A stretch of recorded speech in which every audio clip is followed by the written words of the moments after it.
नमस्कार, आप देख रहे हैं दिल्ली का number 1 digital news network Delhi 24/7 और मैं हूं आपके साथ बंकित चौर। हम सभी ने आपको बताया किस तरह से राहुल गांधी की जब संसदीय सदस्यता रद्द की गई उसके बाद से लगातार कांग्रेस पार्टी देश भर में प्रधानमंत्री नरेंद्र मोदी को तानाशाह बता रही है। साथ ही जो केंद्र सरकार है उसके खिलाफ कई धरना प्रदर्शन उन्होंने किया है। इसी कड़ी में आज हमने देखा किस तरह से अलग अलग राज्यों में जितने भी कांग्रेसी नेता हो, विधायक हो, वो सभी काले कपड़े पहनकर अपने अपने सदन पहुंचे और उन्होंने धरना प्रदर्शन करते हुए कहा कि तानाशाही जो अभी अपने देश में चरम सीमा पर है वो नहीं चलेगी और सीधे तौर पर भारतीय जनता पार्टी एवं देश के प्रधानमंत्री पर कई बड़े आरोप उन्होंने लगाए। जेपीसी की मांग भी लगातार कर रही है कांग्रेस। जी, हमने आपको ये भी बताया कि अदानी के मामले में जहां हिडेनबर्ग का रिपोर्ट आया था उसके बाद से ही ज्वाइंट पार्लियामेंट्री कमेटी की बात कर रही है तमाम विपक्षी पार्टी। और इस कड़ी में आज मल्लिकार्जुन खड़गे जो कांग्रेस के राष्ट्रीय अध्यक्ष हैं उन्होंने भी बात की कि हम लगातार चाहते हैं कि जेपीसी की मांग हो ताकि जो देश को लूटने वाले हैं उनसे देश को बचाया जाए। आइए इन्हीं सब सवालों पे हम बात करेंगे एआईसीसी की प्रवक्ता नताशा शर्मा जी से। आइए उनका स्वागत करते हैं। स्वागत है नताशा जी। मैं प्रवक्ता नहीं हूँ, मैं इंचार्ज हूँ सोशल मीडिया से। जी, माफी चाहता हूँ। तो नताशा जी से सबसे पहला प्रश्न है कि राहुल गांधी की जो सदस्यता रद्द की गई तो इस पर आपकी क्या प्रतिक्रिया है? देखिए, बहुत सिंपल सी बात है कि जब तानाशाह को नजर आया कि राहुल जी और कांग्रेस ने जेपीसी की मांग जो है वो पकड़ ही ली, जिद की हमें तो चाहिए, तो उनको जी कुछ समझ में नहीं आया कि किस तरीके से वो इस पर हमको जवाब दें। तो उन्होंने इसका निष्कर्ष क्या निकाला? कर्नाटका के लोकसभा के चुनाव में राहुल जी ने एक बयान दिया, उसको पकड़कर सूरत की कोर्ट ने इसको जो है, देखिए ना, 19 में वो जी, चलाया। लोकसभा चुनाव के चुनाव प्रचार में।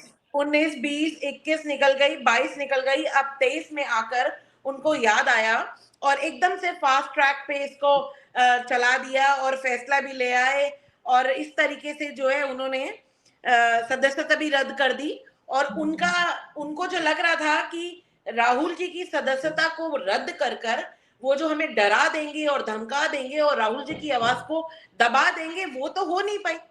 आज भी हमारे कांग्रेस प्रेसिडेंट और माननीय सोनिया गांधी जी ने काले वस्त्र पहनकर जो है आज भी जो है संसद में जेपीसीसी की मांग की। क्यों तानाशाह अडानी के नाम पर चुप्पी साधे है और क्यों उस पे उनको जवाब नहीं मिलता? जी तो और राहुल जी की सदस्यता को रद्द कर कर ये ना तो कांग्रेस को डरा सकते हैं, ना कांग्रेस के कार्यकर्ताओं को डरा सकते हैं, और ना ही ये राहुल गांधी को डरा सकते हैं। आपने आज देखा, आज पूरा देश जो है तानाशाह के खिलाफ सड़क पर जो है आक्रोश है। कांग्रेस पार्टी का एक एक कार्यकर्ता उतर कर सड़क पर अपनी बात रख रहा है और ये संसद को म्यूट कर सकते हैं, लेकिन हम लोगों को ये म्यूट नहीं कर सकते। जी, साथ ही एक और प्रश्न उठता है नताशा जी कि तानाशाह का क्या कहना चाहती है कांग्रेस? तानाशाह किन मामलों में तानाशाह कह रहे हैं आप देश के प्रधानमंत्री? देखिए, सबसे बड़ी बात, आज राहुल जी का एक बहुत अच्छा सा ट्वीट भी था। इन्होंने सब कुछ तो एक पर्सन को दे दिया, one man one army game खेल रहे हैं। तो हम इनसे उस पे जवाब चाहते हैं ना, तो ये चुप्पी काहे साधे हुए? जवाब क्यों नहीं देते? अडानी पे ये मुंह क्यों नहीं खोलते? ऐसी क्या मित्रता है इनकी? तो क्यों जवाब नहीं है इनके पास? किस बात का डर है आखिर मोदी साहब? जी बेसिकली हम जब आपसे किसी चीज पे जांच की मांग कर रहे हैं, तो आप उस पे जांच जांच तो दूर की बात है, आप तो उसके ऊपर बात करना भी राजी नहीं समझ रहे। आपने तो चुप्पी साधी हुई है। तो देश को जवाब कौन देगा? यहाँ पे करोड़ों युवा, बेरोजगार युवा और कितने किसान भाइयों और देश के भविष्य का सवाल है, जिनका जिनका फ्यूचर दांव पे लगा हुआ है। तो मोदी जी की ड्यूटी बनती है कि अगर विपक्ष कोई सवाल उठा रहा है तो उस पे वो जवाब दे। वो क्यों चुप्पी साध कर बैठे हैं और कब तक साधेंगे? कांग्रेस पार्टी तो चुप होने वाली है नहीं। उन्होंने सोचा कि राहुल जी को डरा देंगे, धमका देंगे, इस तरीके से उनकी सदस्यता रद्द कर देंगे तो हम चुप कर कर बैठ जाएंगे। लोकतंत्र की रोजाना हत्या हो रही है, रोजाना। और एक चीज मैं आपको बता दूं कि राम भगवान भी सच्चाई के साथ चल रहे थे और 14 वर्ष का वनवास उनको सहना पड़ा था, और जीत आखिरकार उस युग का रावण भी हारा था, और इस युग में भी जो है बुराई का अंत जरूर होगा और सच्चाई जीतेगी, क्योंकि सच्चाई राहुल गांधी जी के साथ है। वो देश के हर मुद्दे को उठा रहे हैं, हर वर्ग के साथ चल रहे हैं। और ये क्यों भूल गए जिस मुद्दे को उन्होंने उठाया है? आप देखिए, हमारे माननीय चीफ मिनिस्टर ऑफ राजस्थान, हमारे माननीय चीफ मिनिस्टर ऑफ छत्तीसगढ़, ये सब ओबीसी से बिलोंग करते हैं। तो हमें वैल्यूज मालूम है चीजों की, हम लोगों को साथ लेकर चलना जानते हैं। तो किस मुद्दे पे कहां भटकाना चाहते हैं ये राहुल जी को डराना चाहते हैं, ये नहीं मुमकिन है। जी नताशा जी, जी। हमने बीजेपी के कई प्रवक्ताओं से बात किया, तो जैसा कि आप या आपकी पार्टी तानाशाह कह रही है देश के प्रधानमंत्री को या बीजेपी को, तो उन्होंने कहा कि जब कांग्रेस सत्ता में थी 2014 से पहले, तो एक अमेंडमेंट लाना चाह रही थी कांग्रेस सरकार, जो जहाँ पर लालू यादव जी के खिलाफ भी सेम इसी तरह का सिचुएशन था, 2 साल से ज्यादा की सजा सुनाई गई थी और उनकी भी सदस्यता रद्द होने वाली। तो तत्कालीन सरकार ने, कांग्रेस सरकार देखिए, ने मैं आपको एक बात बताऊं, ये सदस्यता रद्द तो इन्होंने मेरी माननीय, बात सुनिए सुन ले आप, सुनिए, सुनिए। इंदिरा गांधी जी की भी रद्द करी थी 1978 में, और फिर वो प्राइम मिनिस्टर 1980 में बनकर संसद में प्रवेश किया था। ये आज का मुद्दा आप बात करिए कि आज जब राहुल गांधी जी माननीय मोदी जी से सवाल पूछते हैं तो वो चुप्पी क्यों रखते हैं? एलआईसी की पूंजी अडानी को क्यों दी? एसबीआई की सारी पूंजी अडानी को क्यों दी? आज भी राहुल जी ने ट्वीट किया था, ईपीएफओ का जो पूंजी है वो अडानी को क्यों दी? क्यों नहीं जवाब देते हैं? मुद्दा ये है क्योंकि देश का भविष्य जो है वो खतरे में है। रोजाना लोकतंत्र की हत्या कर रहे हैं ये लोग, इस पर चुप्पी क्यों है? जवाब क्यों नहीं देते? पहले मेरी बात आप पूरी सुन लें कि मैं यहाँ बीजेपी का प्रवक्ता नहीं। बीजेपी ने जो कहा है मैं वो बता रहा हूँ। मैंने सवाल पूछा था, जो देखिए, आपने सवाल, बीजेपी का सुनिए काम सुनिए है, सुनिए बंकित सुनिए। बंकित जी, जो बीजेपी आपने का, सवाल पूछे हैं, मैंने भी सुनिए, बीजेपी के प्रवक्ता से वो सवाल पूछा, प्रश्न पूछे, तो उन्होंने जो जवाब दिया मैं वो आपको बता रहा हूँ। सेम सिचुएशन जब लालू प्रसाद यादव जी के साथ थी, तब राहुल गांधी जी ने वो अमेंडमेंट फाड़ दिया। वो मीडिया में है, वो विजुअल है, वो मौजूद है, आप भी देख सकते हैं। लेकिन अब वही सिचुएशन जब राहुल गांधी जी पर आई है, तो वो तानाशाही का नाम देखिए ले, देखिए देखिए बस देखिए बस मैं आपको कहना दोनों क्लैरिटी रखना। सिचुएशंस में, देखिए दोनों सिचुएशंस में जमीन और आसमान का फर्क है। मैं किसी भी व्यक्ति विशेष पर टिप्पणी नहीं करना चाहती। मैं राहुल गांधी जी की बात करूंगी आपसे। मैं इस समय कांग्रेस पार्टी जिन हालातों से हम संघर्ष कर रहे हैं, मैं उसकी बात करूंगी आपसे। मैं किसी व्यक्ति विशेष पे जो बीत चुका है उस पर टिप्पणी नहीं करूंगी इस समय। मैं आपके साथ यहाँ इस मुद्दे पे बात करने के लिए बैठी हूं कि राहुल जी की सदस्यता जो इन्होंने रद्द करी है उसका बेस ही गलत है, क्योंकि क्योंकि ये एक इकलौता विपक्ष, हम एक मजबूत विपक्ष हैं, राहुल गांधी जी के नेता हैं जिनकी आवाज को ये लगातार दबाने की कोशिश करते हैं, जिनसे इनको राहुल गांधी जी से ना जाने क्या डर है। अगर जितनी ताकत है राहुल गांधी जी के ऊपर, इनका एक एक प्रवक्ता, इनका एक एक मंत्री राहुल गांधी जी की टिप्पणी करने पर जितना वक्त बर्बाद कर रहा है, अगर ये लोग आज उतना कार्य देश को सुधारने के लिए लगा दें तो हमारा देश जो है वो आबाद हो जाएगा। हमें प्रॉब्लम क्या है? हम तो ये चाहते हैं कि देश का कोई भी वर्ग, किसान भाई है या हमारे बेरोजगार आज जो युवा हैं, आज हमारे घर में भी बच्चे हैं, क्या फ्यूचर है बताइए? इन्होंने तो बहुत आसानी से बोल दिया कि आप जाइए पकौड़ा तल लीजिए। अरे पकौड़ा तलने के लिए आपको मालूम है सरसों का तेल का भाव क्या है? तो एक बेरोजगार इंसान, हमारे देश का किसान, हमारे आने वाले फ्यूचर के सेफ्टी और सिक्योरिटी के लिए जब राहुल गांधी जी आवाज उठाते हैं, उनकी आवाज को दबाने का काम किया जाता है। एक्चुअल पप्पू कौन है? ये है एक्चुअल पप्पू, जो वो जिसको पप्पू बोलते हैं ना, ये है एक्चुअल पप्पू, क्योंकि ये इस देश की जो सबसे बड़ी विपक्ष पार्टी का सबसे मजबूत नेता राहुल गांधी से डरते हैं, इसीलिए उनके पीछे पड़े रहते हैं 24 घंटे। और ये सदस्यता रद्द करने से, मैं आपको दोबारा बोल रही हूँ, ना हम डरते हैं, ना राहुल जी डरेंगे, सारा सब उनके साथ है आज की डेट में। तो मुद्दा ये है नताशा जी, एक और प्रश्न। आप इनसे ये जी पूछें कि ये अडानी पे जवाब क्यों नहीं देते। राहुल गांधी क्यों इन्होंने संसद म्यूट करी। आज आज भी जंतर मंतर पे कांग्रेस पार्टी का प्रदर्शन चल रहा है, इन्होंने म्यूट किया संसद को, हम माइक अनम्यूट करके अपनी बात आज भी रख रहे हैं और तब तक रखेंगे जब तक हमारी बात का जवाब नहीं दे दिया जाएगा। क्यों नहीं बताते हैं कि वो 20,000 करोड़ किसके किसके, क्यों नहीं बताते। जब राहुल गांधी जी सवाल पूछते हैं तो क्यों डरते हैं। वो इतनी बेबाकी से आपसे सवाल पूछ रहे हैं, अगर आपके अंदर इतना जज्बा है, ये 56 इंच बोलने से कुछ नहीं होता।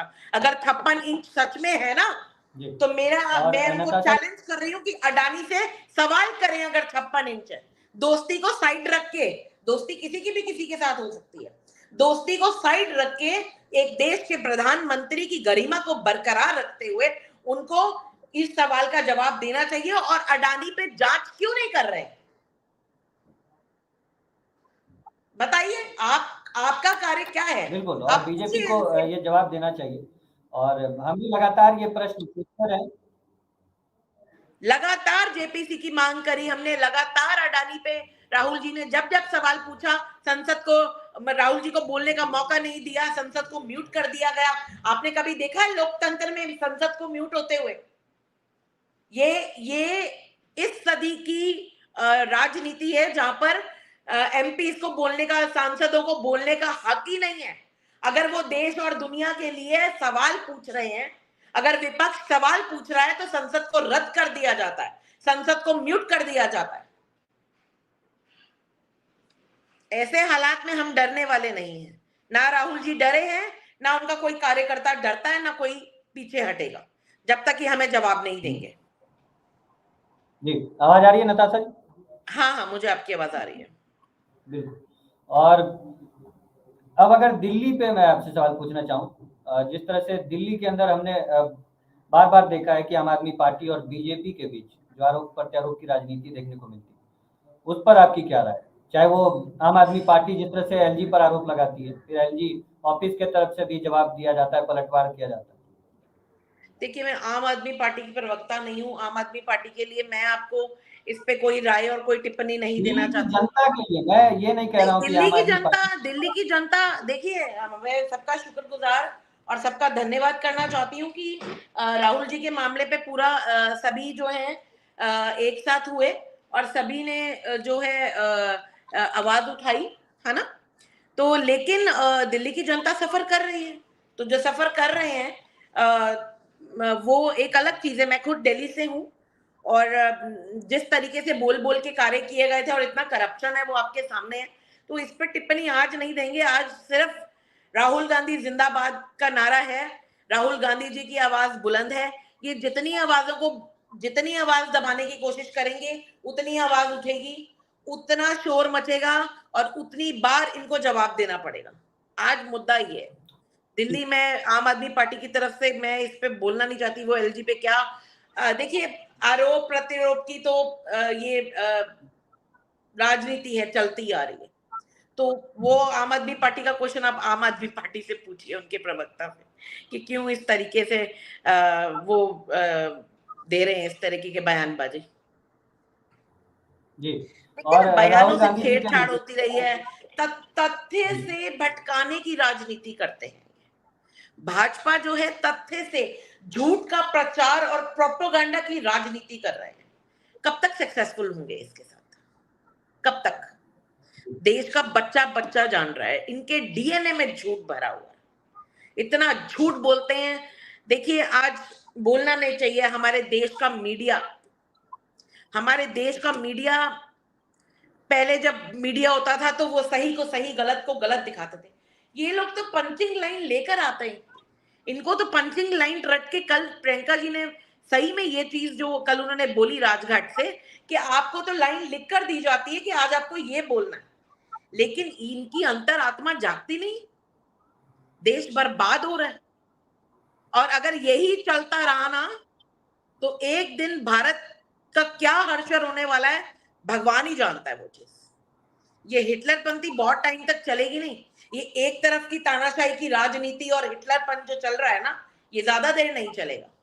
मैं फिर एक आपको बता आखिरी रही हूँ प्रश्न, कि एक आखिरी प्रश्न आपसे पूछना चाहता हूँ। उस युग में भी रावण हारा था और इस युग में भी हारेगा। बुराई का अंत जरूर होता है। बुराई सदा के लिए बुराई नहीं रह सकती कभी भी। बुराई का अंत जरूर होगा नताशा जी, और एक आखिरी जीतेगा प्रश्न वही। है। जी आखिरी प्रश्न ये है कि तमाम विपक्षी पार्टी, जब राहुल गांधी की संसदीय सदस्यता रद्द की गई तो वो कांग्रेस के साथ खड़े दिखाई दिए, जो भी विपक्षी पार्टियां हैं देश भर की छोटी बड़ी पार्टियां। तो उनके तरफ से ये कहा गया कि बीजेपी, और हमने भी ये बात कही है कि बीजेपी के तरफ से भी, उनके प्रवक्ताओं की तरफ से भी कई ऐसी टिप्पणी पहले हुई जिन पर अगर कांग्रेस चाहे तो वो अगर शिकायत करे तो उन पर भी बिल्कुल। कार्रवाई हो देखिए, सकती है। पूरा हाँ सवाल सुन ले, पूरा सवाल। हाँ तो बताइए। क्या कांग्रेस इस पर आगे कोई कार्रवाई करेगी? क्या आप लोगों के विचार में है, विचारणीय है ये बात? देखिए, ये तो बड़े लेवल पे वो डिसाइड करेंगे। लेकिन हजार बार हुआ जब देश का प्रधानमंत्री, वो बीजेपी के प्रधानमंत्री नहीं है, वो देश के प्रधानमंत्री हैं। और देश के प्रधानमंत्री के अगर आप भाषण उठाकर सुनेंगे तो देश के प्रधानमंत्री ने कांग्रेस की विधवा, कौन सी गाय, पप्पू, आप सब जानते हैं, मैं इन चीजों को रिपीट नहीं करना चाहती। और किस तरीके से अभद्र भाषा का इस्तेमाल इस देश के प्रधान सेवक ने किया है, और हमारी रेणुका चौधरी जी के लिए किस तरीके से उन्होंने भरी संसद में सुप्रखा कहा था, इससे जग जाहिर है। लेकिन ये जो तानाशाह सरकार है ना, ये जो बातों को पकड़ के, बेसिकली देखो, मैं आपको एक चीज बता दूं, ये सरकार राहुल गांधी से डरती। राहुल गांधी जी एक ट्वीट कर दें तो ये पूरी की पूरी मंत्री से लेके संतरी से लेके सब लग जाते हैं उनके पीछे। बयान सुनते नहीं है, कान और आंख दोनों बंद कर रखी है भाजपा ने। अंधभक्ति की सीमा क्रॉस कर चुके हैं। सभी के सभी अपना सारा कार्य छोड़ के केवल और केवल राहुल गांधी जी के एक ट्वीट के पीछे, राहुल गांधी जी की भाषण के पीछे, उसको गलत भाषण को गलत एडिट करके लोगों के सामने पेश करते हैं, झूठ और प्रोपोगंडा फैलाते हैं, झूठ की राजनीति कर रहे हैं, नफरत की राजनीति कर रहे हैं और कुछ नहीं कर रहे हैं। और इन्होंने जो जो किया है वो हमारे ऊपर सीनियर्स तय करेंगे कि उनको इस पे एक्शन लेना है कि नहीं लेना है। लेकिन मैंने रेणुका जी का एक ट्विटर पे ही बयान देखा था कि उन्होंने कहा कि मुझे इस तरीके से माननीय प्रधानमंत्री ने जो बोला कि मैं भी इस पे कुछ एक्शन लेना चाहूंगी। तो हम लोगों ने जो है ना, देश के लिए हम सेल्फ सेंटर्ड होके कांग्रेस पार्टी काम नहीं करती कि आप व्यक्ति विशेष के लिए काम नहीं कर रहे, इनको लगता है। लेकिन गांधी परिवार की शहादत, जितना बलिदान गांधी परिवार ने दिया है ना, तो वो जग जाहिर है, पूरा देश जानता है। और ये कहते हैं कि गांधी परिवार या परिवारवादी। अरे क्या परिवारवादी, क्या परिवारवादी, कौन सा परिवारवादी? जिसने अपना पिता खोया, अपनी दादी खोई, देश के लिए कुर्बान हुए, देश के लिए कुर्बान हुए हैं वो, उन्होंने खून बहाया है। तो जो गांधी परिवार ने शहादत दी है उसको, मतलब ये नेहरू जी को बुरा बोलने से बाज नहीं आते। जो बुरा हो गया नेहरू जी करके गए थे, कमाल है ना। तो ये नफरत और झूठ का बोलबाला कर रहे हैं। मैं आपको बता दूं, ये एक आवाज दबाएंगे, हजारों आवाजें बुलंद होंगी, हजारों आवाज। हम मोदी सरकार से डरते नहीं है, तो डर की राजनीति हम करते भी नहीं है। ये जितनी मर्जी तानाशाह सरकार है। कुछ दिनों पहले राहुल गांधी जी भारत जोड़ो यात्रा पे निकले, तो आपको क्या लगता है इससे क्या बदलाव हुआ देश में? देखिए, आप एक एक जन से पूछिए। राहुल गांधी जी की भारत जोड़ो यात्रा से मैं स्वयं उनके साथ चली थी। उन्होंने लोगों की बातें सुनी, उन्होंने एक एक, मतलब आप राहुल गांधी जी से एक बार मिलिए। मैं पूरी, आपके जितने दर्शक देख रहे हैं, मैं उन सभी से ये प्रार्थना करना चाहती हूँ कि राहुल गांधी जी से एक बार मिलें, बात करें। आप राहुल गांधी जी के फैन हो जाएंगे, fan. Rahul Gandhi ji is such a humble person, intelligent person, soft spoken. देश के मुद्दे उठाना, हर वर्ग को गले लगाना। आपने देखा कभी ये सूट बूट की सरकार ने किसी गरीब किसान को सीने से लगाया हो? 56 इंच बोलना बहुत आसान है, इस 56 इंच ने किसी एक एक गरीब को, एक एक सड़क पे पड़े आदमी को अपनी सीने से लगाकर बताया हो? ये जज्बा, ये प्यार, ये अफेक्शन राहुल गांधी जी में है, गांधी परिवार में है, यू नो। तो इस तरीके की राजनीति नहीं चलेगी। कितने बाजू कितने सर, गिल्ले दुश्मन, सुना ना आपने ये ध्यान से? हारेगा वो हर बाजी, जब निकलेंगे हम जी जान से। ये नहीं चलेगा। जब खेलेंगे हम जी जान से, सॉरी, तो ये नहीं चलेगा। ये नफरत की राजनीति बहुत देर तक नहीं चलेगी। राहुल गांधी जी ने भारत जोड़ो यात्रा में मोहब्बत की दुकान खोली थी और वो कायम है। जो लोग उनके साथ चले, जो लोग उनसे मिले, उनसे पूछिए राहुल गांधी जी क्या चीज है। एक वर्ष बताइए। शेष रह गए हैं लोकसभा चुनाव में, तो आपको लगता है कि कांग्रेस पार्टी पूरे तरीके से तैयार है लोकसभा चुनाव 2024? बिल्कुल। देखिए, हम अपना कोई भी चुनाव कभी भी आधे मन से नहीं लड़ते हैं। हमारी पूरी कोशिश रहती है जनता जनार्दन का जो भी ये रिजल्ट आता है उसको हम अपने सर माथे पे उठाते हैं। हम जनता की आवाज के लिए कल भी लड़ रहे थे, आज भी लड़ रहे हैं, लड़ते रहेंगे। बहुत ही जल्द ये वक्त आएगा कि लोग खुद समझेंगे और लोग समझ भी रहे हैं कि लेकिन आप ये देखिए ना, मैंने आपको क्या कहा, ये तानाशाह सरकार, हिटलर बाजी की सरकार है। इनका काम क्या है? ये बनी हुई सरकारों को खरीद फरीद करके तोड़ने का काम है। ये जहां पे हारते हैं वहां खरीदने की कोशिश करते हैं। तो तानाशाही और हिटलर बाजी की जो सरकार चल रही है ना, वो ज्यादा देर तक नहीं चलेगी। जनता सब जानती है, लेकिन जब तक ये ईवीएम का खेल और गुंडागर्दी चलती रहेगी ना, तब तक बहुत मुश्किल हो जाता है। लेकिन हम हारेंगे नहीं और डरेंगे नहीं। हम अपनी पूरी पुरजोर तरीके से तैयार हैं और हम लड़ेंगे। नताशा जी, आपका बहुत बहुत शुक्रिया बहुत बहुत धन्यवाद आप जी। तो देखा आपने अभी AICC all India Congress committee में मीडिया देखती हैं, आईटी हेड देखती हैं, वो नताशा शर्मा जी, वो अभी पर यहाँ पर मौजूद थी। उन्होंने राहुल गांधी के मसले पर अपनी राय रखी, उन्होंने प्रतिक्रिया दी। साथ ही हमने राष्ट्रीय परिप्रेक्ष्य में और दिल्ली के परिप्रेक्ष्य में भी बहुत सी बातें की। आशा करता हूँ ये चर्चा आपको पसंद आई हो। थोड़ी सी तकनीकी खामी हो गई है बीच में, और उम्मीद करूंगा कि आप वो पार्ट जो स्किप कर देंगे, skip to the good part. इसी मैसेज के साथ मैं था आपके बीच बंकित चौधरी, और आप देख रहे हैं दिल्ली का number 1 digital news network Delhi 24/7, जहां हम दिखाते हैं खबर